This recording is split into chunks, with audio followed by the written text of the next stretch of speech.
Om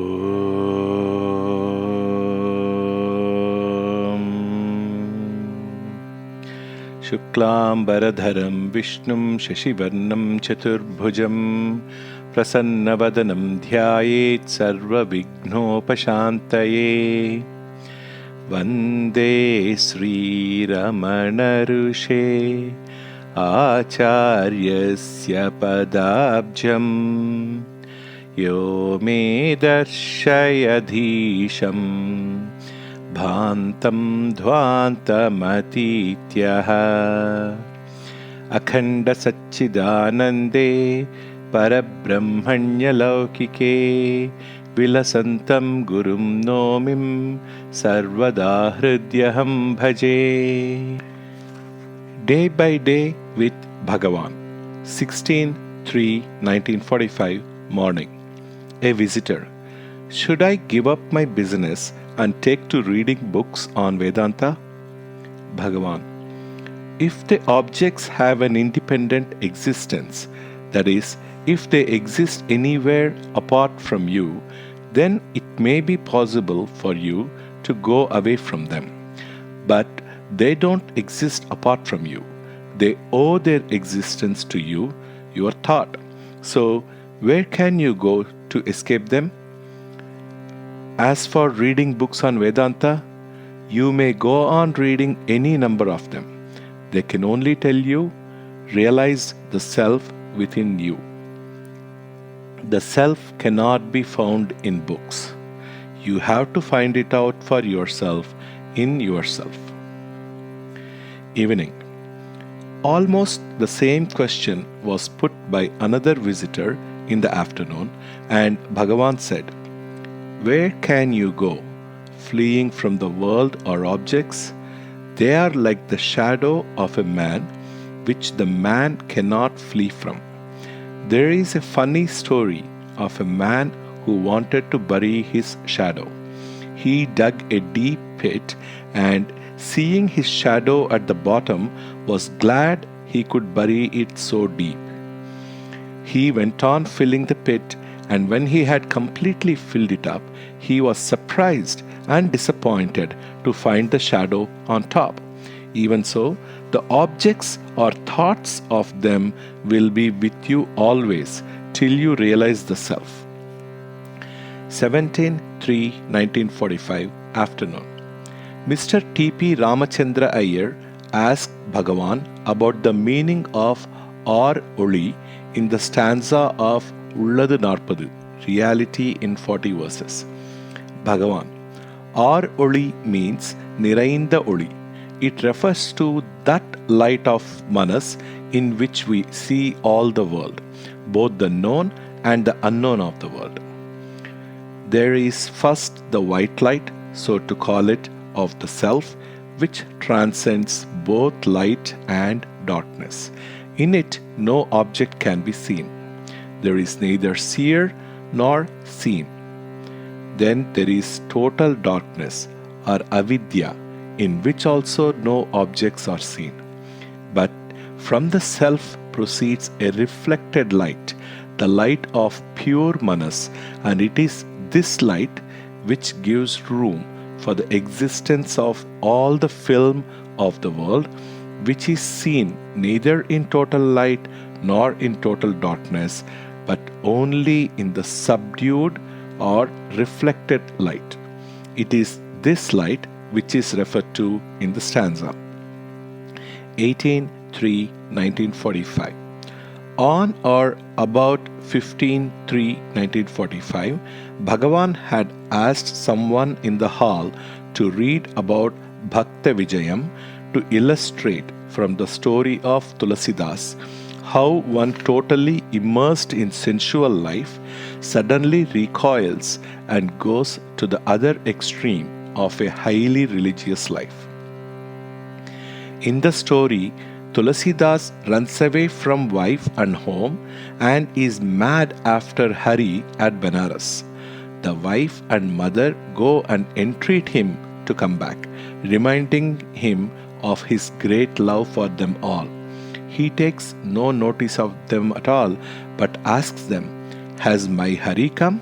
"Yes, he's coming there, etc. He was mad after Hari alone and took interest in nothing else. When this portion was being read out, Bhagavan said, I was somewhat like this at Madura. Going to school, books in hand, I would be eagerly desiring and expecting that God would suddenly appear before me in the sky. And so I would be looking up at the sky. What sort of progress could such a one make in his studies at school? This was apparently shortly before he left Madura. I have never heard before, either from Bhagavan or from others, that he was so God-mad at Madura. So I record it here. 19/3/1945 morning. A visitor from Sindh, very probably Kundanlal A. Mahatani of Hyderabad, Sindh, now Pakistan, asked, It is said the world and the objects that we see are all unreal, like the snake in the robe. It is also stated in other places that the seer and the seen are the same. If the seer and the seen are same, then how can we say that the seen is unreal? Bhagavan, all that is meant is that the seen regarded as an independent entity, independent of the self, is unreal. The seen is not different from the seer. What exists is the one self, not a seer and a seen. The seen regarded as the self is real. Visitor. It is said the world is like a dream, but there is this difference between dream and the waking state. In dream, I see my friends or relations and go through some experiences with them. When I wake up and ask those friends or relations whom I met in the dream about the dream, they know nothing about it. But in the waking state that I see and what I see and hear is corroborated by so many others. Bhagavan, you should not mix up the dream and the waking states.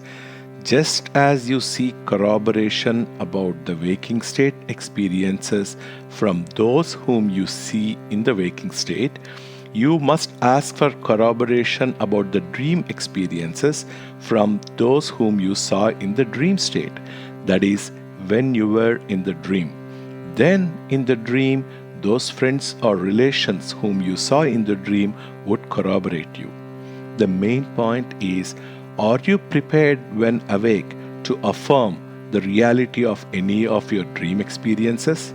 Similarly, one who has awakened into jnana cannot affirm the reality of the waking experience.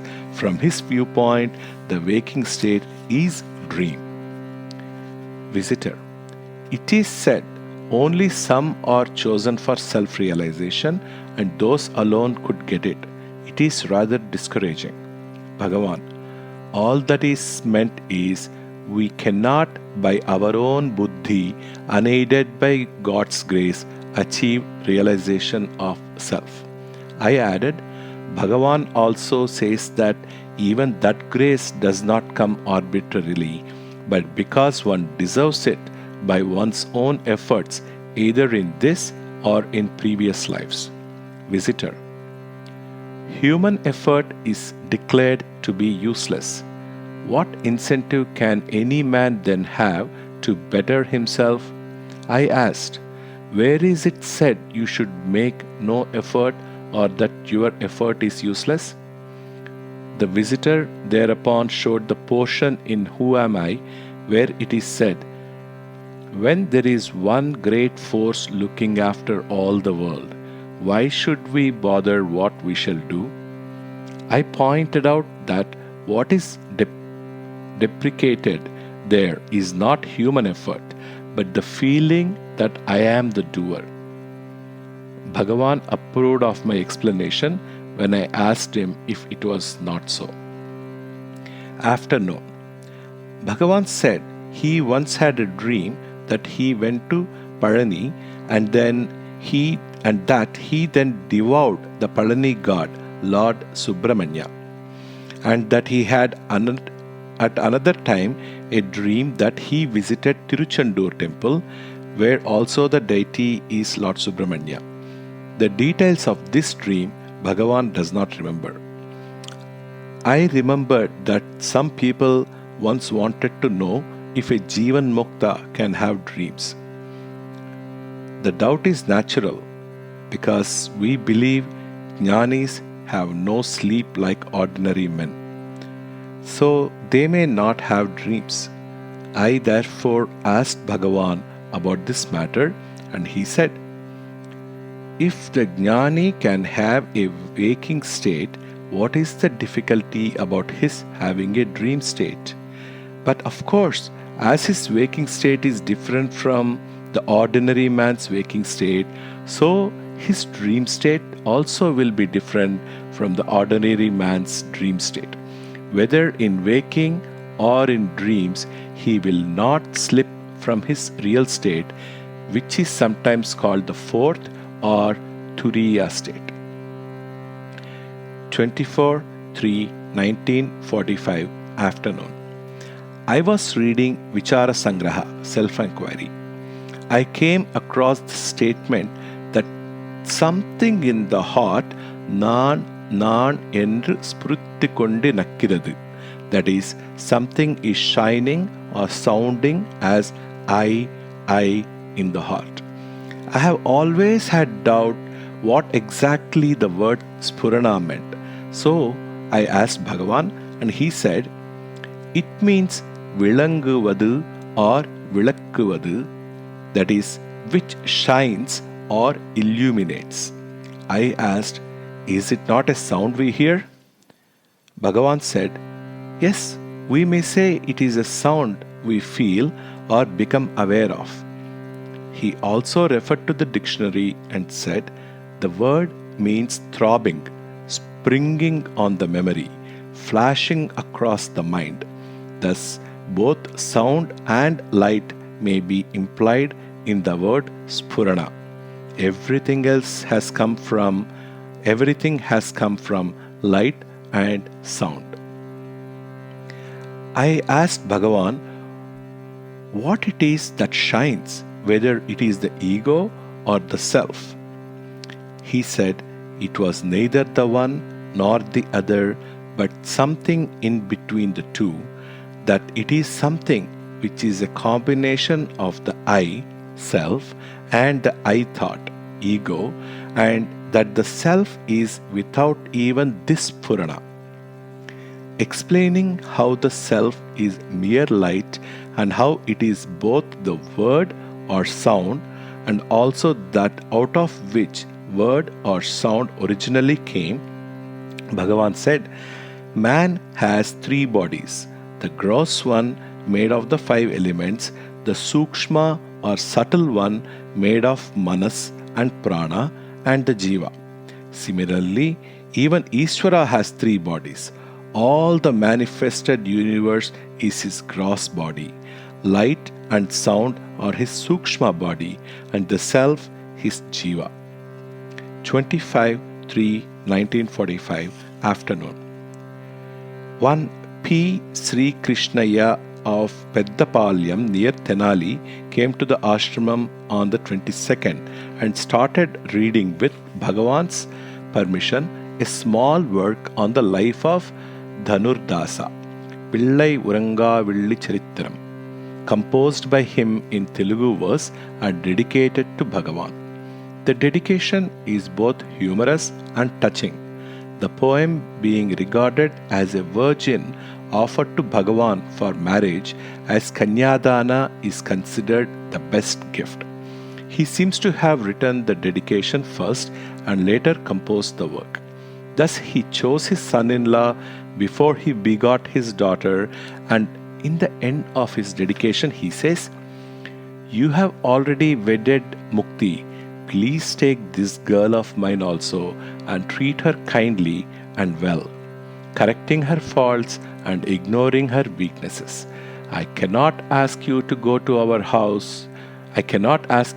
go over to our house, though you have become my son-in-law, as so many Rajas and others are always coming to you here for your darshan.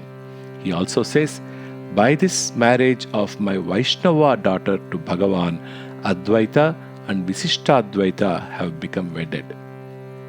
He read the dedication once again on the 25th afternoon and also read out his parting or farewell song, of which the following is a free translation. For men like us, various desires often occur. Some get fulfilled, others not. Here, all my desires got their satisfaction. One of my desires was to compose a life of Dhanurdasa in verse. Another was to come here in company with my friends and relations and to offer the hand of my girl, the poem, to you. A third was to eat to my satisfaction in your company at the above marriage feast. A fourth was to stay here a few days and feast my eyes on a sight of you. All this together I got by virtue of your grace. Please give me leave to depart. O one of pure life, what magic have you stored in this form of yours, that those who have seen it become entranced? What power have you instilled in this air, that it is able to ward off all distress? What drug have you mixed in the water of this place, that it is able to subdue all ailments? What powder of enchantment have you spread over these premises, that those who come here feel reluctant to depart? You alone can know your greatness. However long we may remain, the feet will not move to depart from here. What can I do? Please grant me leave to depart, Purushottama, best among men. 31-3-1945. One night, a few days ago after supper, when Bhagavan was resting on his cot in the veranda east of his hall, something funny took place. He was facing south. Chadwick was sitting behind Bhagavan's back. Soon after Bhagavan took his seat and leaned on the cushions, Chadwick from behind stealthily and unnoticed fanned Bhagavan. When Bhagavan turned and looked, Chadwick withdrew the fan and remained still. When Bhagavan turned his face south, Chadwick resumed fanning again. Bhagavan turned round and Chadwick stopped. Bhagavan was left wondering how he got the breeze. Chadwick then laughed out and Bhagavan joined in the laughter.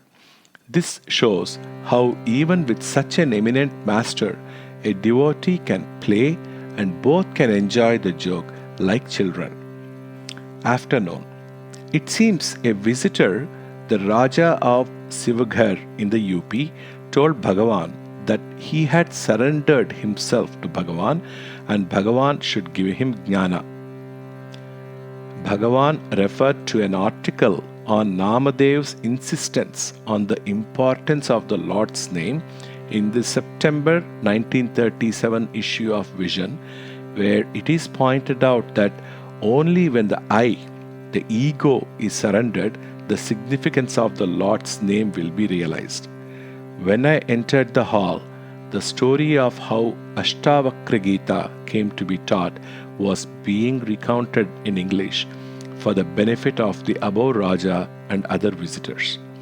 After the story was read out, Bhagavan said, because Brahmajnana is not something external, which is something somewhere far away where you can. Because Brahmajnana is not something external, which is somewhere far away where you can go and get it, you cannot say that it will take so long or so short a time to attain it. It is always within you. You are that. The story of Ashtavakra Gita is intended to teach that for getting Brahmajnana, all that is necessary is to surrender yourself completely to the Guru, to surrender your notion of I and mine. If these are surrendered, what remains is the reality, then it becomes impossible to state what further time it would take to attain Brahmajnana. It would be wrong to state that it takes as much time as a man would require to put his other foot into the second stirrup after having placed one foot in the first stirrup. The moment when ego is completely surrendered, the self shines. Proceeding, Bhagavan quoted the last two lines of the following stanza from Yoga Vasishta, which state that unless the cloud of the I or ego sense, which covers the moon of the divine consciousness, Chidakasha, is removed, the lily of the heart, which knows nothing of the sense of I, Ahankara, will not open out in full bloom. Bhagavan also added, we have to contend against age-long samskaras.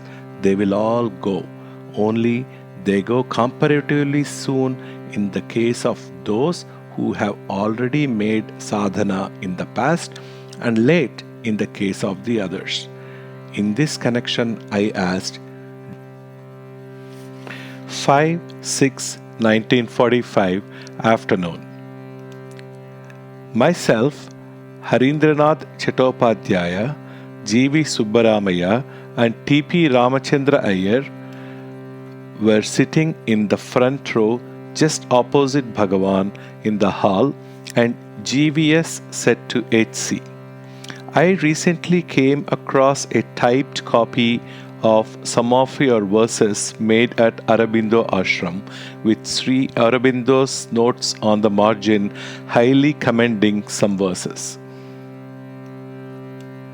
Thereupon H.C. told Bhagavan, I stayed at Aurobindo's ashram for 2 years, and I then made about 4,000 sonnets and a poem of 50,000 lines plus other poetry. Apparently, the fact that H.C. had been at Aurobindo's ashram before for 2 years was news to Bhagavan, though it was not to some of us. This is the third visit of H.C. to Bhagavan. H.C. then gave us a recitation of 2 of his earliest poems and one out of those made at Pondicherry. They are given below. Bhagavan enjoyed the recitation. The Earthen Goblet, a conversation between the poet and the goblet. O silent goblet, red from head to heel, how did you feel when you were being twirled upon the potter's wheel, before the potter gave you to the world? I felt a conspicuous impulse in my clay to break away from the great potter's hand that burned so warm. I felt a vast feeling of sorrow to be cast into my present form before that fatal hour that saw me captive on the potter's wheel and cast into this crimson goblet sleep.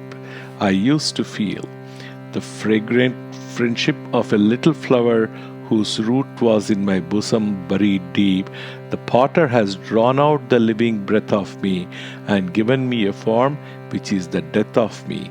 My past, unshapely natural state was best, with just one flower flaming through my breast.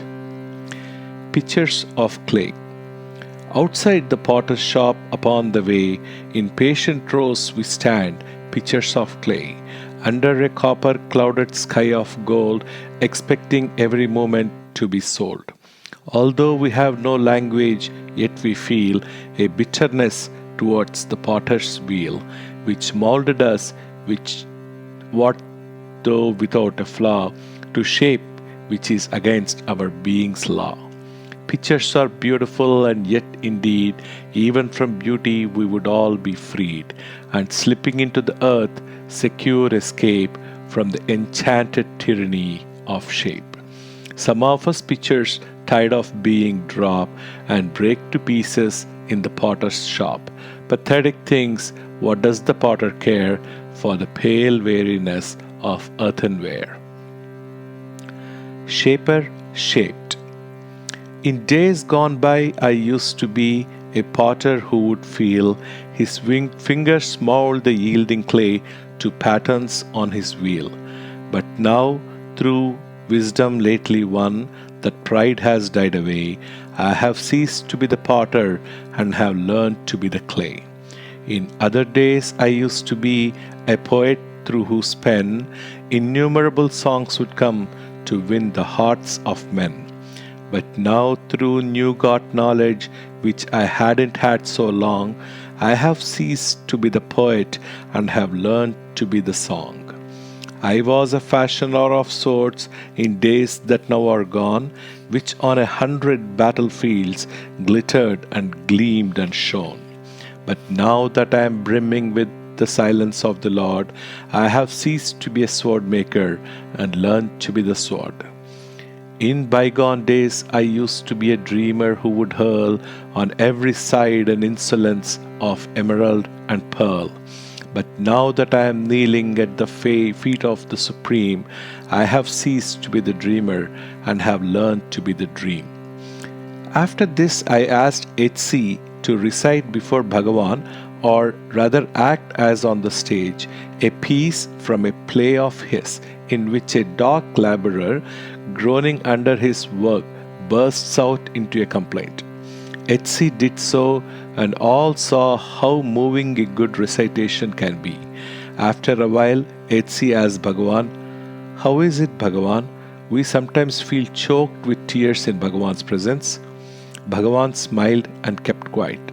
I said, "It is a good thing if one's tears gush forth like that, and even of Bhagavan it is recorded that when he used to go and stand before the image in the temple at Mathura before he came here, tears used to flow involuntarily out of his eyes, not as the result of any joy or pain, but purely out of bhakti." Bhagavan was thereupon kind enough to add, "Even after coming here, such a thing has happened. Even on reading or hearing, touching passages from books, such a thing has happened. Apparently, a stock of emotional tears is latent in so many of us, so that at any opportune moment or on the slightest provocation, they well out without any control on our part."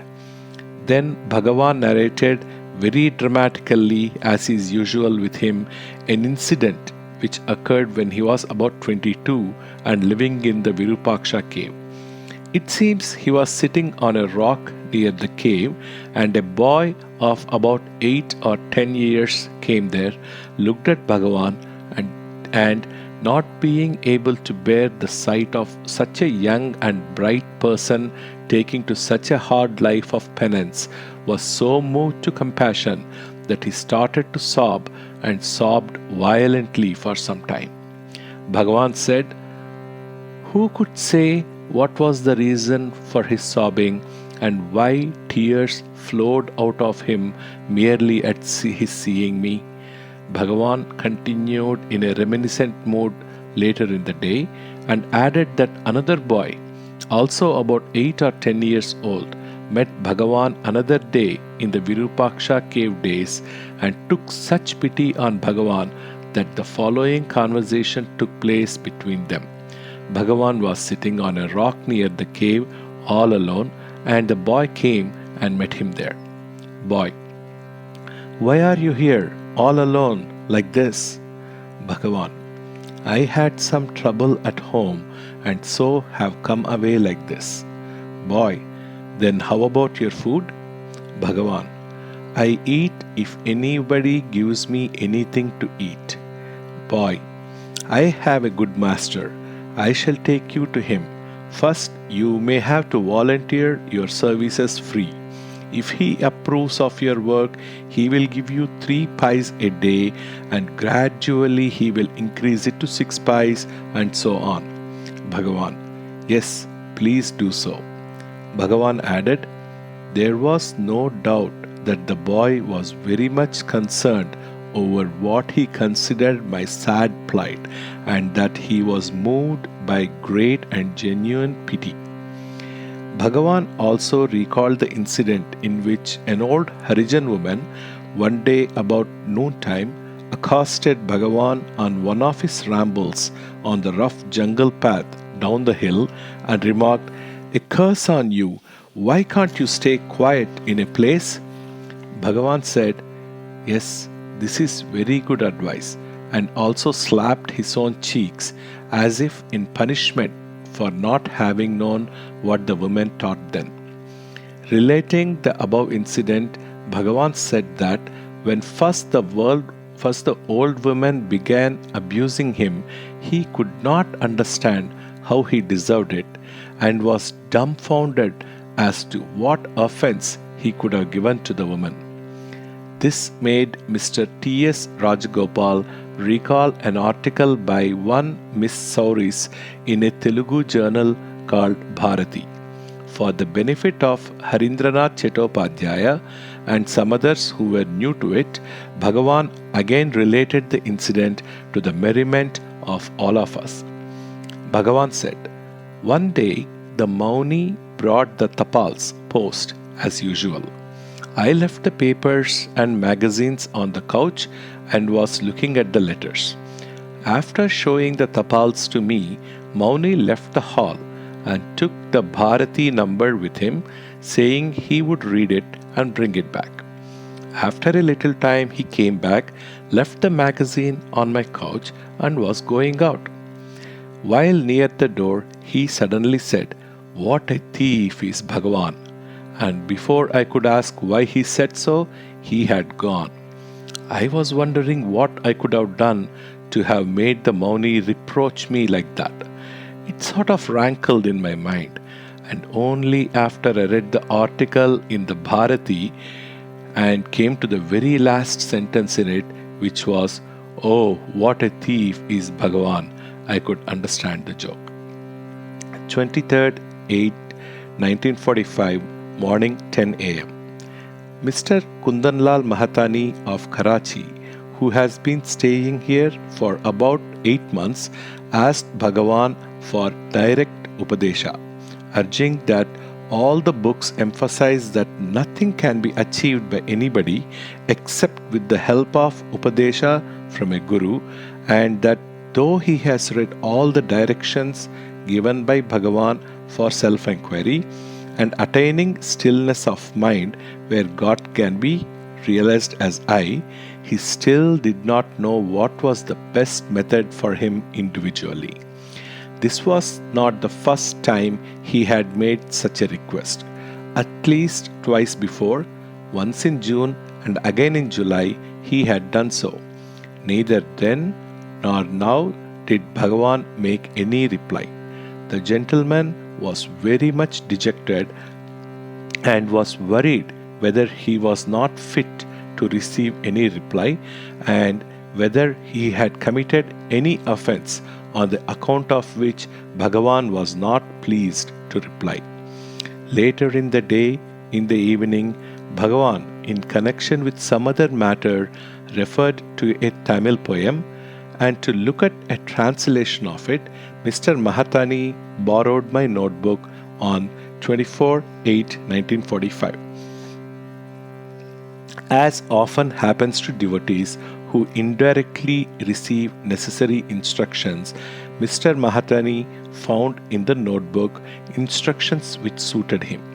Further, on 25/8/45, about 2 p.m., when he was having a nap, he had a vision in his dream in which Bhagavan appeared and quoted a Sanskrit sloka and interpreted it as meaning, "There is no better karma or bhakti than enquiry into the self."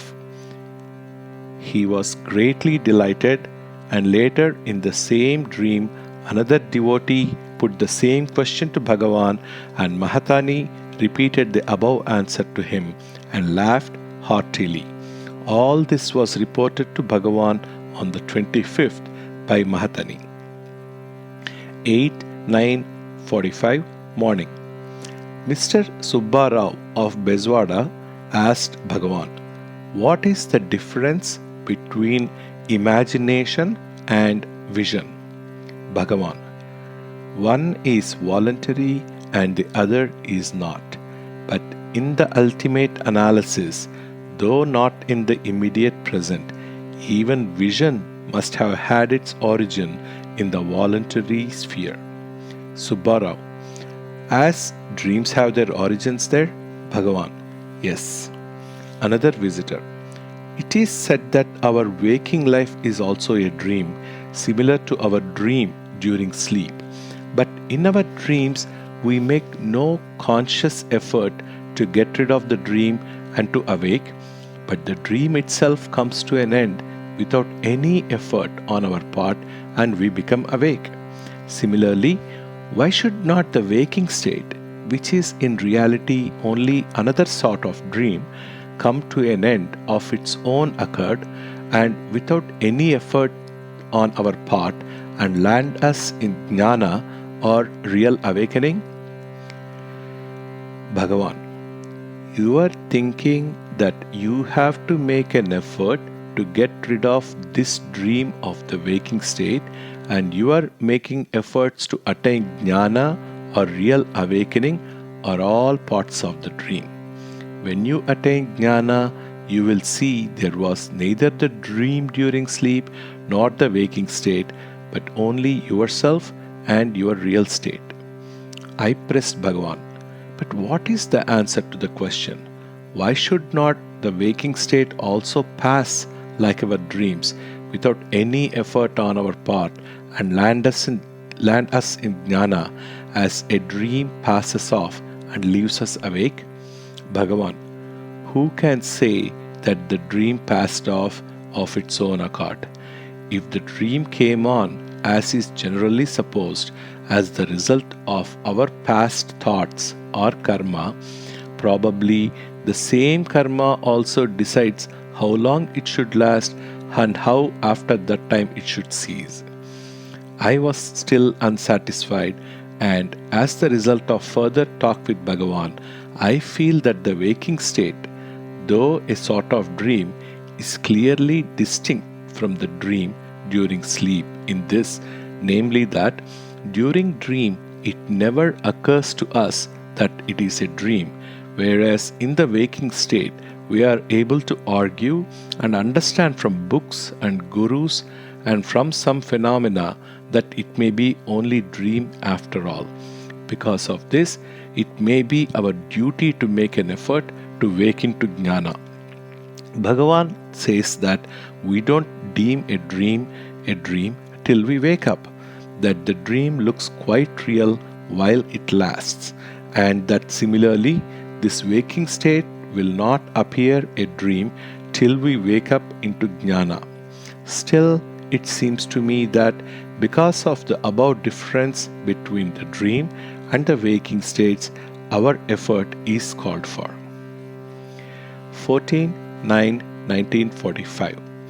3 or 4 days ago, Mr. Desai, retired sub-judge, asked Bhagavan, with reference to what is said in Ramana Gita, how to direct the prana or life current into the Sushumna Nadi so that, as stated in Ramana Gita, we could achieve the severance of the Chit Jada Grandhi.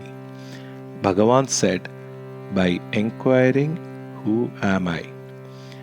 The yogi may be definitely aiming at rousing the Kundalini and sending it up the Sushumna. The Jnani may not be having this as his object, but both achieve the same result, that of sending the life force up the Sushumna and severing the Chit Jada Grandhi. Kundalini is only another name for Atma or Self or Shakti. We talk of it as being inside the body because we conceive ourselves as limited by this body. But it is in reality both inside and outside, being no other than Self or the Shakti of Self. Desai. How to churn up the nadis so that the Kundalini may go up the Sushumna? Bhagavan. Though the yogi may have his methods of breath control, pranayama, mudras, etc. for this object, the Jnani's method is only that of inquiry. When by this method the mind is merged in the self, its Shakti or Kundalini, rises automatically. The next day, a visitor asked Bhagavan with reference to the words Dhimahi in the Gayatri, "What is the idea meant? I am not able rightly to grasp it." Bhagavan, the words only mean fixing the aham in the self, though literally they mean we meditate. Visitor, I am not able to form a conception of the tat or the self. Then how am I to fix the aham in the tat? Bhagavan, why should you bother to conceive the tat which you don't know? Try to find out the I that you know, what it is and whence it arises. That is enough. 16/9/1945 afternoon. A visitor asked, "What should one who is an absolute beginner do in this, that is spiritual line?" Bhagavan, the very fact that you put this question shows you know what to do. It is because you feel the want of peace that you are anxious to take some steps to secure peace. Because I have a little pain in my foot, I am applying this ointment. Visitor, what is the method to be adopted for securing peace?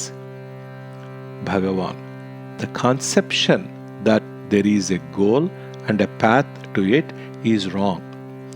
We are the goal or peace always. To get rid of the notion that we are not peace is all that is required. Visitor, all books say that the guidance of a guru is necessary. Bhagavan, the guru will say only what I am saying now. He will not give you anything you have not already. It is impossible for anyone to get what he has not got already. Even if he gets any such thing, it will go as it came. What comes will also go. What always is will alone remain. The Guru cannot give you anything new which you have not already. Removal of the notion that we have not realized the self is all that is required. We are always the self, only we don't realize it. The ashramam compounder asked some questions about his experiences during meditation. Bhagavan explained that the self is the one reality that always exists, and it is by its light all other things are seen. We forget it and concentrate on the appearances. The light in the hall burns both when persons are present there and when they are absent, both when persons are enacting something as in a theater and when nothing is being enacted. It is the light which enabled us to see the hall, the persons, and the acting. We are so engrossed with the objects or appearances revealed by the light that we pay no attention to the light. In the waking state or dream state in which things appear, and in the sleep state in which we see nothing, there is always the light of consciousness or self, like the hall lamp always burning. The thing to do is to concentrate on the seer and not on the seen, not on the objects but on the light which reveals them. Gurur Brahma, Gurur Vishnu, Gurur Deva महेश्वरः गुरुः साक्षात् परं ब्रह्म तस्मै श्रीगुरवे नमः। ॐ सर्वं श्रीरमणार्पणमस्तु।